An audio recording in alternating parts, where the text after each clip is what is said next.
الحمد لله نحمده ونستعينه ونستغفره ونؤمن به ونتوكل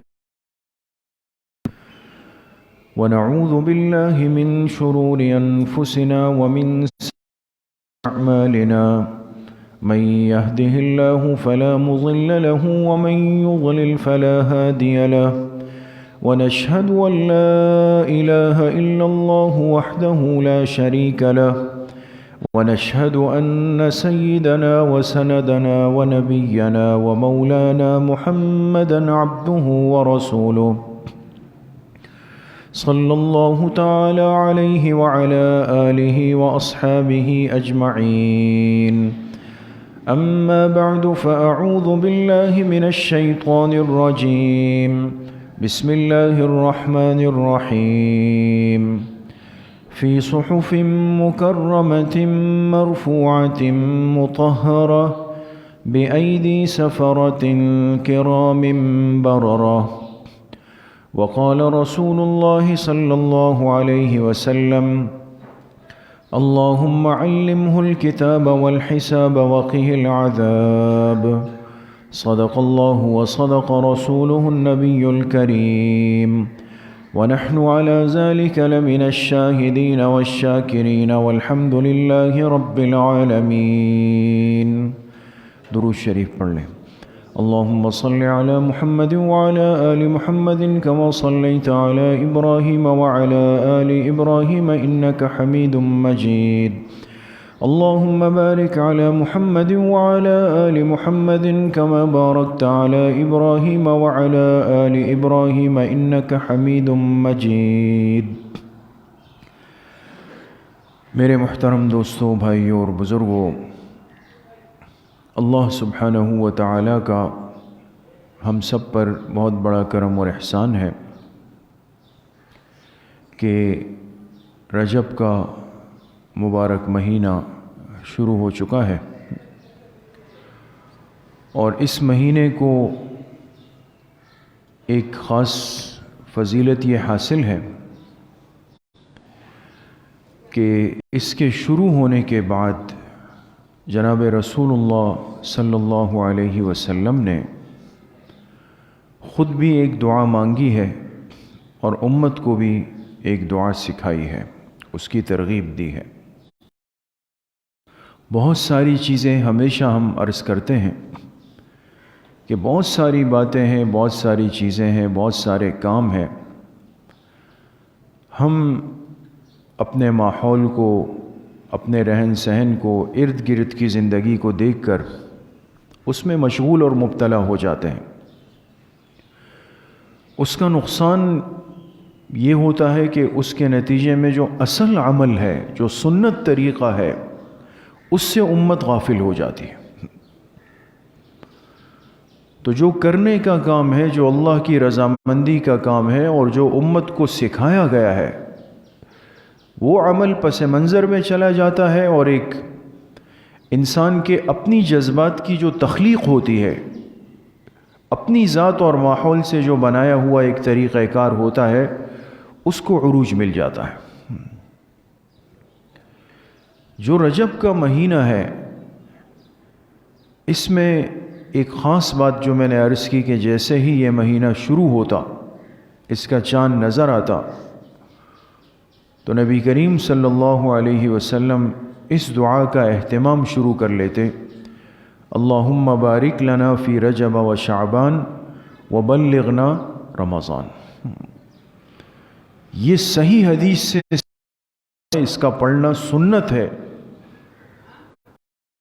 مانگنا بہت بڑا کام ہے، اور اس کے حقیقت پہ انسان اگر غور کرے تو سمجھ آئے گا کہ حضور علیہ السلام امت کو کیسی دعا دے کے گئے، سکھا کے گئے.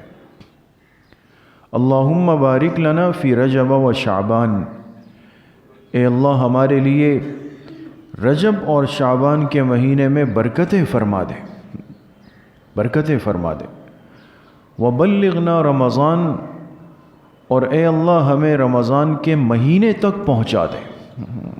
کتنی عظیم دعا ہے کہ برکت بھی مانگی 2 مہینوں کی، 2 مہینوں کی. رجب کی بھی، شعبان کی بھی، اور پھر رمضان تک پہنچنے کی بھی دعا مانگی، چونکہ وہ تو سراپا برکتوں والا مہینہ ہے، اس کی برکتیں تو موسلادھار بارش کی طرح ہے۔ تو 2 مہینوں میں اللہ سے برکت مانگ لی کہ اے اللہ اس میں آپ برکت دے دیں تاکہ ان برکتوں سے بھرے ہوئے مہینے تک ہم عافیت سے پہنچ جائیں۔ یہ اس مہینے کا ایک افضل سنت عمل ہے کہ رجب شروع ہو جائے اور ایک مسلمان حضور علیہ الصلاۃ والسلام کا امتی وہ اس دعا کا اہتمام شروع کر دے۔ خود حضور نے فرمایا، امت کو اس کی ترغیب دی، تلقین دی۔ اس لیے میرے عزیزو، دوستو، بزرگوں، علماء نے لکھا ہے کہ یہ رجب کا مہینہ ایک تمہید ہے، ایک آغاز ہے آنے والے مبارک مہینے رمضان کے لیے۔ انسان غور کرے کہ 2 مہینے پہلے سے ایک دعا کی ترغیب کیوں دی جا رہی ہے۔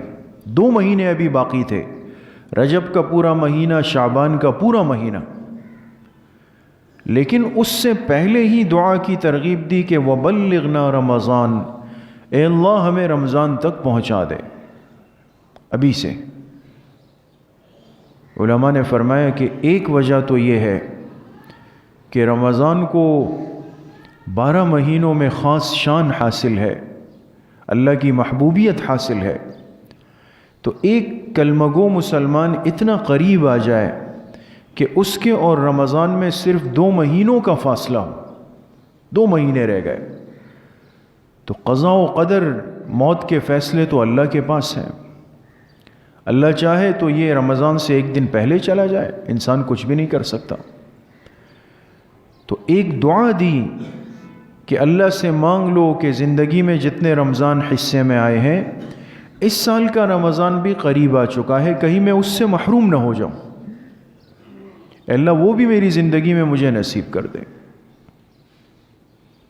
اور دوسری بات علماء نے لکھی کہ یہ دعا اس لیے سکھائی تاکہ یہ مسلمان سمجھ جائے، میرا امتی سمجھ جائے کہ آنے والا یہ ماہ مبارک یہ عام مہینہ نہیں ہے، یہ خاص مہینہ ہے، اللہ کے قرب کا، اللہ کے تقرب کا، اللہ کی برکتوں کے سمیٹنے کا۔ اور جتنی خاص چیز انسان کے قریب آتی ہے، انسان اس کے لیے پہلے سے اتنی تیاری کرتا ہے۔ خاص مہمان آ رہے ہیں، انسان پہلے سے لگ جاتا ہے، صفائی ہو رہی ہے، کھانے تیار ہو رہے ہیں، آرڈر دیے جا رہے ہیں، انتظام ہو رہا ہے، ایک ایک چیز کو انسان چیک کرتا ہے، کہیں کمی نہیں رہ جائے، بھائی کیا ہو رہا ہے، ایک خاص لوگ آ رہے ہیں۔ تو ایک انسان کتنا خاص ہوگا، لیکن اس کے استقبال کے لیے یہ انسان پوری تیاری کرتا ہے۔ تو جس کو اللہ اور اللہ کے پیغمبر علیہ الصلاۃ والسلام نے خاص فرمایا، وہ مہینہ کتنا اس بات کے لائق ہے کہ ہم اس کی تیاری کریں، ابھی سے اس کے لیے اپنے آپ کو تیار کریں۔ اس لیے میرے عزیزوں، دوستوں، بھائیوں اور بزرگوں، یہ اس ماہ رجب کا ایک بنیادی اور واحد سنت عمل ہے، ایک سنت عمل ہے کہ انسان اٹھتے بیٹھتے دن میں کوئی بھی موقع ملے، کم از کم 1 مرتبہ تو یہ دعا روزانہ ضرور پڑھے، 1 مرتبہ، اللہم بارک لنا فی رجب و شعبان وبلغنا رمضان۔ یہ اس رجب کے مہینے کا ایک سنت عمل ہے جو اس امت کو دیا گیا ہے۔ بہت ساری بعض چیزیں ایسی ہیں کہ جس کا سنت سے، دین سے، اعمال سے کوئی دور تک کا واسطہ بھی نہیں، لیکن وہی بات ہے کہ ہم ماحول سے متاثر ہو کر اور دین سے، دین کے صحیح علم سے دور ہونے کی وجہ سے ان چیزوں کو اتنی جگہ دے دیتے ہیں اپنی زندگی میں کہ اگر وہ نہیں ہو تو گویا کہ یہ آدمی اسلام پر صحیح چل ہی نہیں رہا۔ رجب کے مہینے کا سنت عمل یہ ہے، یہ دعا پڑھنے کا اہتمام ہے۔ لیکن آپ حضرات جانتے ہیں کہ ہمارے معاشرے میں ایک چیز سالوں سے رائج آ رہی ہے اور ایک بہت بڑا طبقہ اس پر بڑی سختی سے کاربند ہے، اس پہ عمل کرتا ہے، اس کو دین سمجھتا ہے، عبادت سمجھتا ہے، ثواب سمجھتا ہے، کہ 22 رجب کو کنڈے منائے جاتے ہیں، کنڈے پکائے جاتے ہیں، بہت ساری چیزیں پکتی ہے، تیار ہوتی ہے، اور باقاعدہ ایک ثواب اور عمل سمجھ کر ہم اس کو تقسیم کرتے ہیں، ایک دوسرے کے گھروں میں بانٹتے ہیں۔ آپ حضرات اس سے واقف ہوں گے۔ یہ ہمارے ماحول میں ایک چیز ایک طویل عرصے سے رائج چلی ہوئی آ رہی ہے، کنڈے منانے کی حقیقت۔ کنڈے سے مراد کوئی خاص چیز پکا کر، کوئی حلوہ بنا کر، کوئی فلاں چیز بنا کر، کوئی فلاں چیز بنا کر، اور پھر اس کو کسی کے نام پر نظر نیاز کر دینا، تقسیم کر لینا۔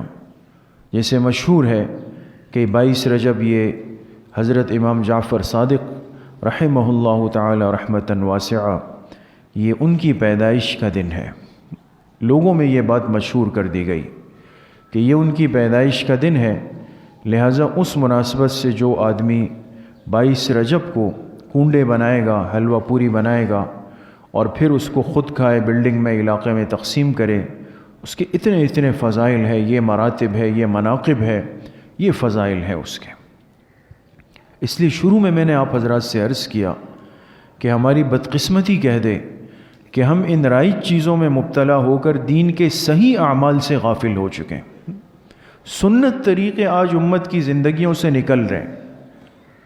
اس کی وجہ یہ کہ بعض چیزیں اس کے تذکرے سے، اس پر عمل کرنے سے انسان کو ایک لذت سی ملتی ہے، جس کو ہم کہتے ہیں نا، مزہ آتا ہے انسان کو۔ دین، ظاہر سی بات ہے کہ دین اسلام مزوں اور لذتوں کا نام تو نہیں، دین تو اتباع سنت کا نام ہے۔ جناب رسول اللہ صلی اللہ علیہ وسلم کی کامل اور مکمل اتباع، یہ دین اسلام ہے۔ اب چاہے اس اتباع سنت میں میرے نفس پر، میرے دل پر، میرے ضمیر پر، میرے جسم پر وہ چیز گراں گزرے، بوجھ لگے، لیکن جس کو اللہ کے حبیب نے فرما دیا، کر دیا، وہ ہمارے لیے دنیا آخرت کی نجات کا واحد ذریعہ ہے، اس کے علاوہ کوئی حل نہیں۔ اس لیے بحیثیت ایک سمجھدار مسلمان کے، ایک سمجھدار اور سنجیدہ امتی ہونے کے، آج ہمیں غور کرنا چاہیے۔ حدیث پاک میں آتا ہے، جناب رسول اللہ صلی اللہ علیہ وسلم نے فرمایا، نہا رسول اللہ صلی اللہ علیہ وسلم عن الاغلوطات۔ اغلوطات وہ چیزیں جو انسان کو شک اور شبہ میں ڈال دے۔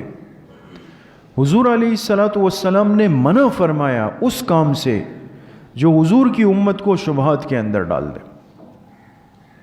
اغلوطات کے اندر ڈال دے، وساوس کے اندر ڈال دے، شبہ کے اندر ڈال دے۔ اب یہ شبہات اور یہ شکوک، یہ وساوس، آج ہم اپنے ماحول کو دیکھ رہے ہیں۔ پچھلے جمعات میں بات ہوئی دوستو بزرگوں کہ آج پوری دنیا ایک اندھے کی مصیبت کا شکار ہے۔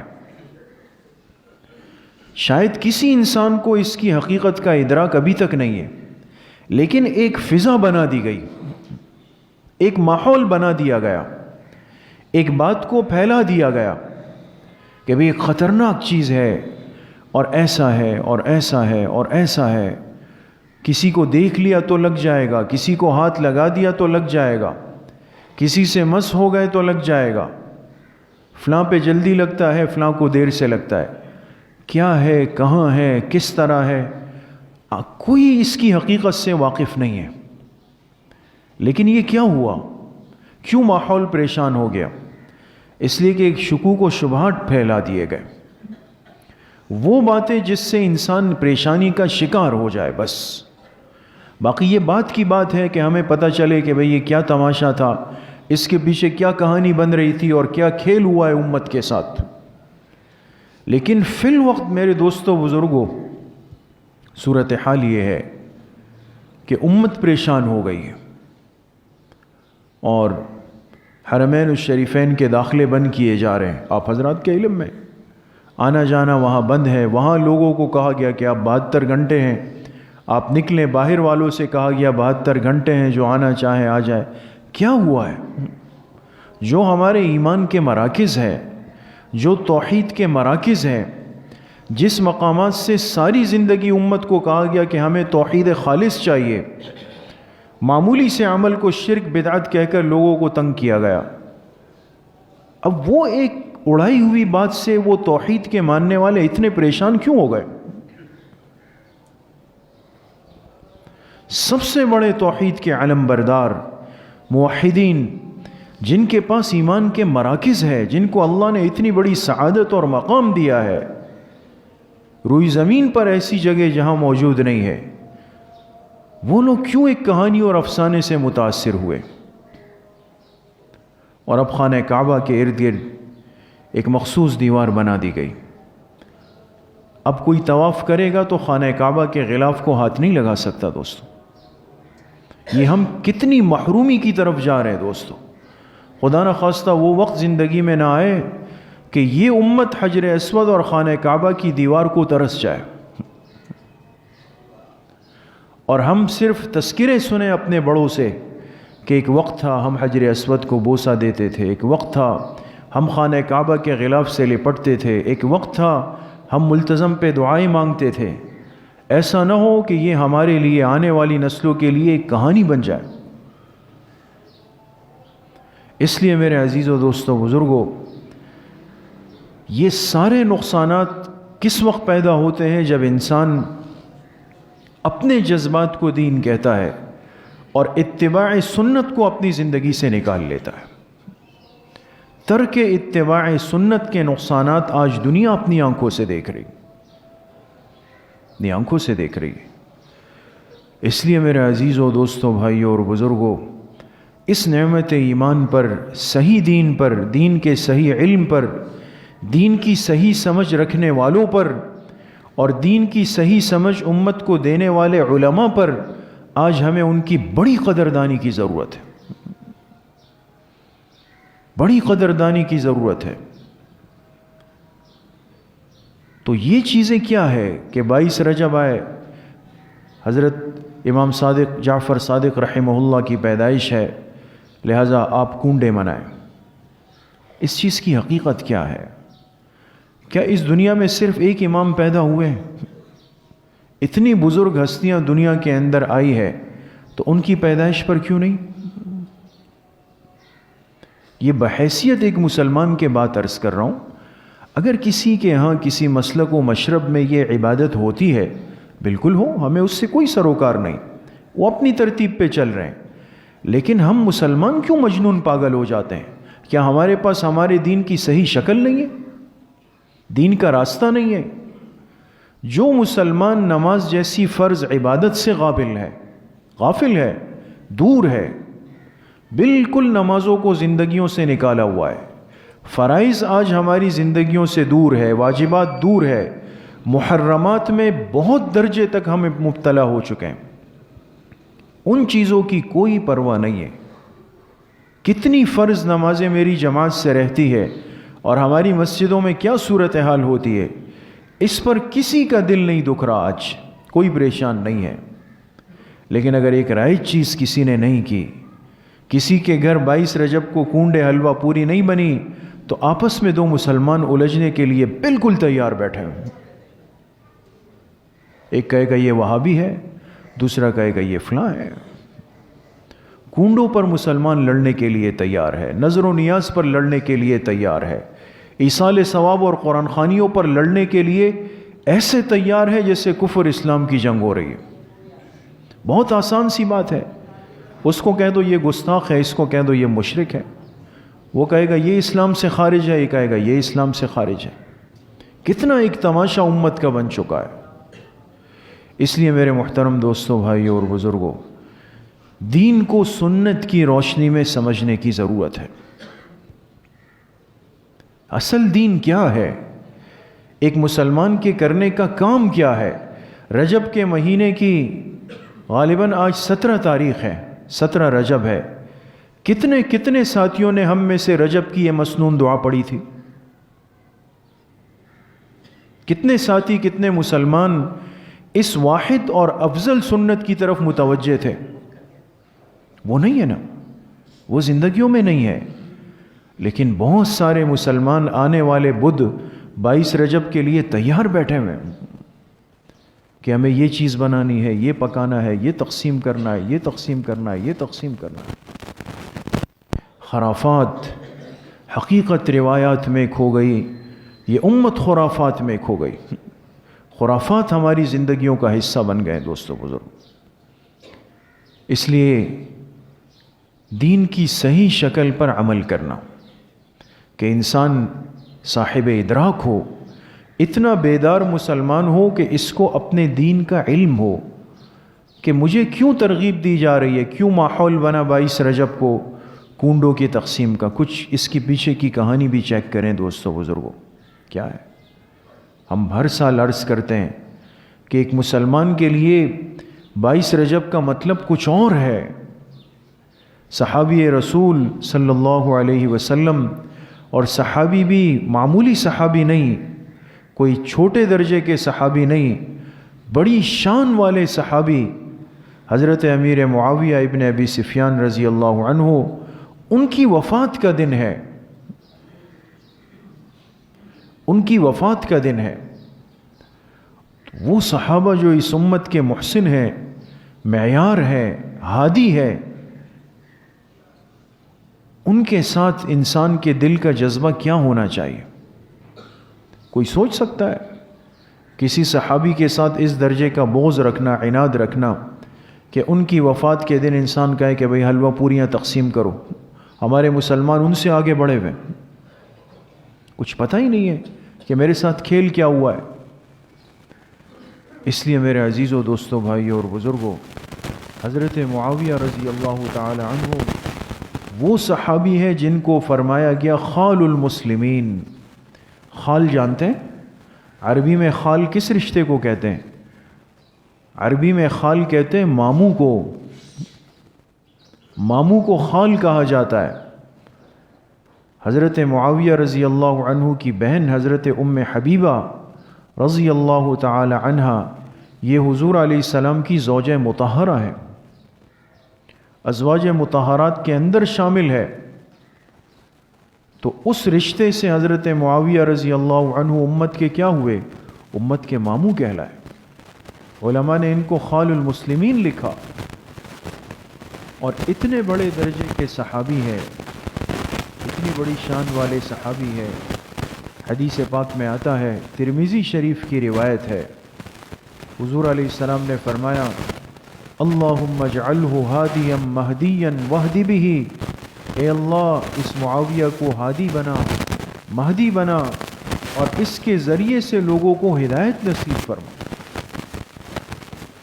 ترمذی شریف میں روایت موجود ہے، اور مسند احمد میں روایت ہے، حضور علیہ السلام نے ایک مرتبہ ان کو بلایا، ان سے خوش ہوئے، ان کو دعا دی، فرمایا اللہم علمہ الکتاب والحساب وقہ العذاب، اے اللہ معاویہ کو کتاب کا علم دے دے، حساب کا علم دے دے، اور ان کو قیامت کے عذاب سے محفوظ فرما دے۔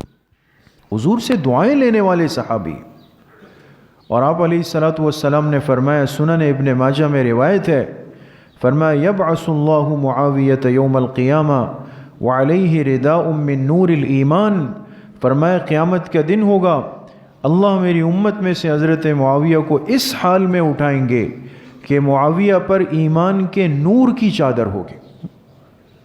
یہ حوالے اس لیے دے رہا ہوں تاکہ کوئی شبہات میں نہ جائے کہ بھئی کوئی ضعیف روایت ہے، من گھڑت روایت ہے، یہ سب صحیح ستہ ہے، یہ روایت وہاں پر موجود ہے۔ اور فرمایا احلم من امتی معاویہ، احلم، حلیم کہتے ہیں بردبار کو، حوصلے والے کو۔ حضور علیہ السلام کی خدمت میں بیٹھے ہوئے تھے، ایک وفد آیا، ایک مشہور علاقہ تھا عرب میں غسان کا، غسان کے علاقے سے ایک وفد آیا حضور سے ملنے کے لیے، مسلمان نہیں تھے۔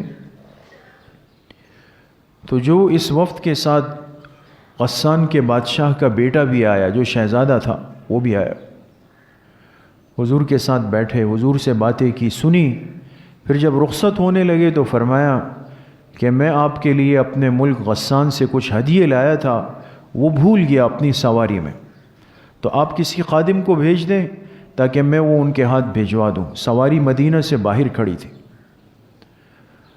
2 صحابہ ایسے ہیں جنہوں نے حضور کی ہر وقت کی خدمت کی ہے بیٹھ کر، نوعمر بچپن سے، ایک حضرت انس ابن مالک رضی اللہ عنہ اور ایک حضرت زید ابن ثابت رضی اللہ عنہ۔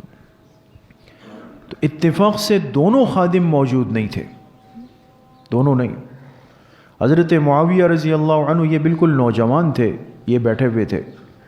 حضور علیہ السلام نے ان سے فرمایا کہ آپ چلے جائیں اور جو ہدیے دیں یہ وصول کر کے آپ میرے پاس آ جائیں۔ وہ جب نکلے تو اپنے جوتے بھول گئے حضرت معاویہ رضی اللہ عنہ۔ اب واپس جائیں پھر لائیں، یہ صحابہ اس کو ادب کے خلاف سمجھتے تھے۔ تو مسجد نبوی سے باہر نکلے، وہ شہزادہ اپنی سواری پر بیٹھا جانے لگا۔ انہوں نے کہا کہ مجھے بھی بٹھا دو، میں ننگے پیر ہوں۔ انہوں نے کہا نہیں، تم تو ان کے نوکر غلام ملازم ہو۔ کفر کی ایک سوچ ہوتی ہے، آپ کو اپنی سواری کے ساتھ کیسے بٹھاؤں؟ حالانکہ حضرت معاویہ رضی اللہ عنہ یہ حضرت ابو سفیان جو مکہ کے بڑے سرداروں میں سے تھے ان کے بیٹے تھے، نہیں بٹھایا۔ کہا چلے اپنے جوتے دے دے تاکہ گرمی سے میرے پیر بچ جائیں۔ تو کہا وہ بھی ہم نہیں دے سکتے غلاموں کو اپنے جوتے۔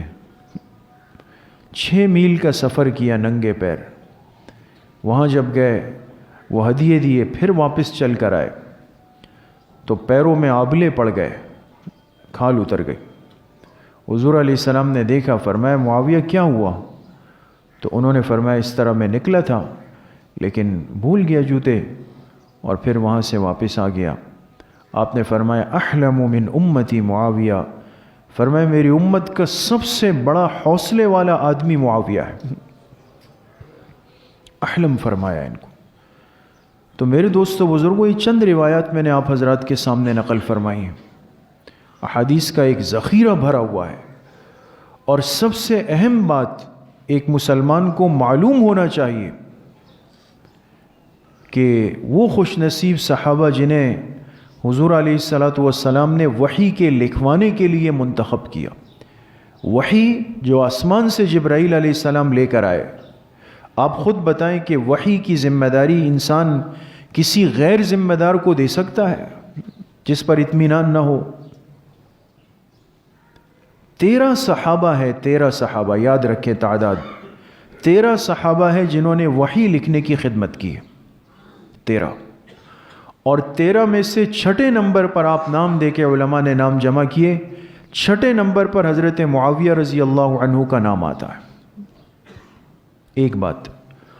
دوسری بات، حضور علیہ السلام نے اپنی مبارک زندگی میں مختلف خطوط لکھے تھے، بادشاہوں کو، حکمرانوں کو، گورنروں کو، دین کی دعوت کے خطوط لکھیں۔ علماء نے ان خطوط کی تعداد جمع کی ہے تو لکھا ہے کہ کل خطوط جو حضور نے اپنی زندگی میں لکھے ہیں وہ ہے 165۔